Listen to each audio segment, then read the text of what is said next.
Good morning, listeners. The headline we're unwrapping today reads, Mamdani says he may still order Israeli Prime Minister Netanyahu's arrest in NYC. Sounds like a plot twist out of a political thriller, but it's playing out in real time on the streets of New York and the corridors of international law.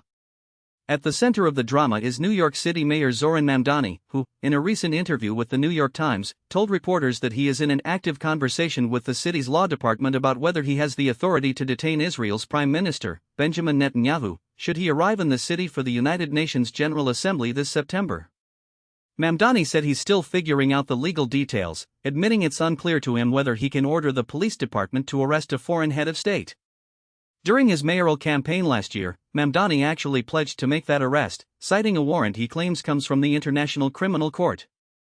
He said the ICC has charged Netanyahu as a war criminal for Israel's war in Gaza, a conflict many international bodies, including a United Nations Commission, have described as genocide.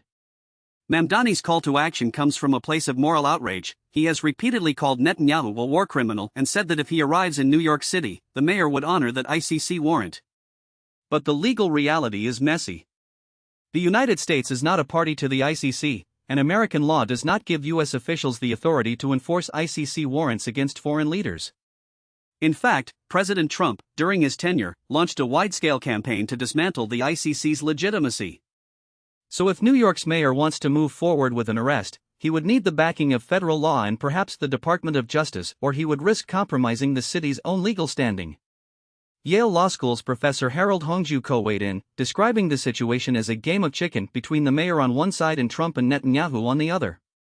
Ko pointed out that Netanyahu would be protected by head of state immunity while inside the United Nations headquarters, but could be exposed while traveling through city streets.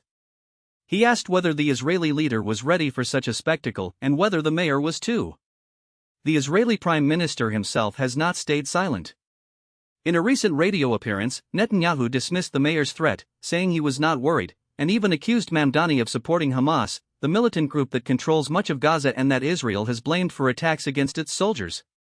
So we have a city official pushing for a dramatic enforcement of an international warrant, a federal country that does not machine while the UN bodies calling for accountability, and a foreign head of state defending his actions and branding the mayor a sympathizer of robots. It's a clash of domestic and international law, of politics and ethics, and it may all hinge on whether a mayor's words can carry the weight of a courtroom. That's what's happening in New York City right now. Stay tuned, because the next few weeks could make this the most consequential moment in the city's history, no joke. Until then, this is your host signing off. Remember, a simple question about whether a mayor can arrest a foreign leader can turn into a multi-layered legal battle that spans continents. Thanks for listening.